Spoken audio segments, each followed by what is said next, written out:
दोस्तों, एक ऐसा देश जहां पर हर सप्ताह में एक दिन ऐसा आता है जिस दिन रात्रि के समय कोई भी महिला किसी भी पुरुष के साथ आपसी सहमति से शारीरिक संबंध बना सकती है। इसी तरह से कोई भी पुरुष किसी भी पराई स्त्री के साथ आपसी सहमति से शारीरिक संबंध बना सकता है। इस स्थिति में परिवार के सदस्य इसका विरोध नहीं करते बल्कि इस शर्मनाक काम में उनका सहयोग करते हैं। दोस्तों, जिस देश के बारे में आज हम आपको बताने वाले हैं उसका नाम है पोलैंड। आज हम आपको पोलैंड के कुछ ऐसे शर्मनाक रीति रिवाजों के बारे में बताने वाले हैं जिन्हें सुनकर आप भी शर्म से पानी पानी हो जाओगे। लेकिन उससे पहले आपको बता दें कि पोलैंड की स्थापना ड्यूक मिज़्को प्रथम के तहत एक राष्ट्र के रूप में की गई थी, जिसने 966 ईस्वी में देश को ईसाई धर्म में परिवर्तित कर दिया था। 1025 में पोलैंड के पहले राजा को ताज पहनाया गया था और 1569 में पोलैंड ने लिथुआनिया के ग्रैंड डची के साथ एक लंबा सहयोग स्थापित किया। इस प्रकार पोलिश लिथुआनिया राष्ट्रमंडल की स्थापना की, लेकिन यह राष्ट्रमंडल ज्यादा सालों तक न चल सका और पोलैंड ऑस्ट्रिया, रूस और प्रशिया के बीच बांटा गया था। प्रथम विश्व युद्ध के बाद 1918 में पोलैंड फिर से स्वतंत्र हो गया।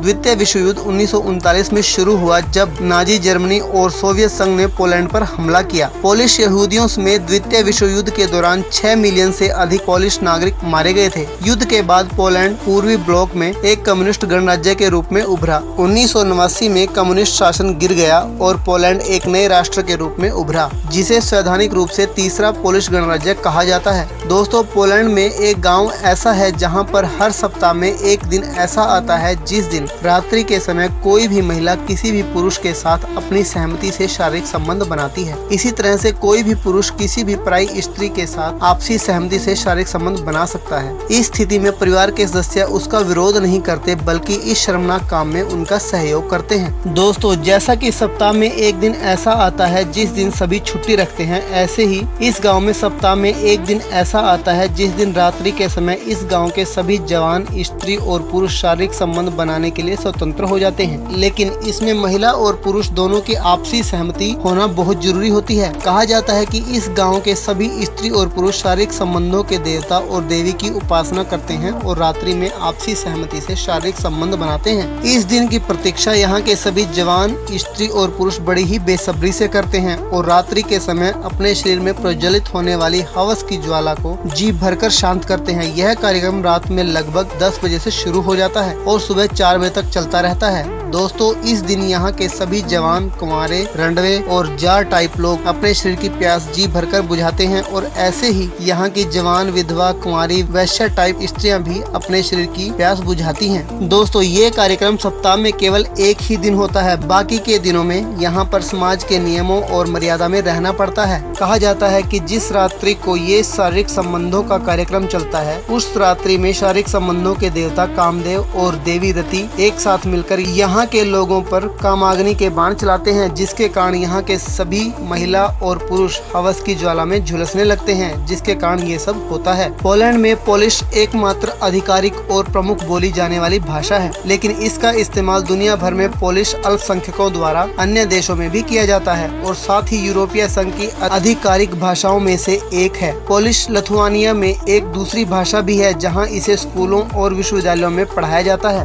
पोलैंड की अर्थव्यवस्था एक दशक से अधिक समय तक यूरोप में सबसे तेजी से बढ़ रही है। 2018 में पोलैंड में $1.2 ट्रिलियन का जीडीपी था, जो इसे यूरोप में 8वीं सबसे बड़ी अर्थव्यवस्था बना रहा था। पोलैंड में अपने कृषि क्षेत्र में बड़ी संख्या में निजी खेत हैं। यूरोपीय संघ में भोजन के अग्रणी निर्माता बनने की क्षमता के साथ स्मोक्ड और ताजा मछली, पॉलिश, चॉकलेट, डेयरी उत्पाद, मांस और रोटी सबसे अधिक वित्तीय मुनाफे का उत्पादन करती हैं।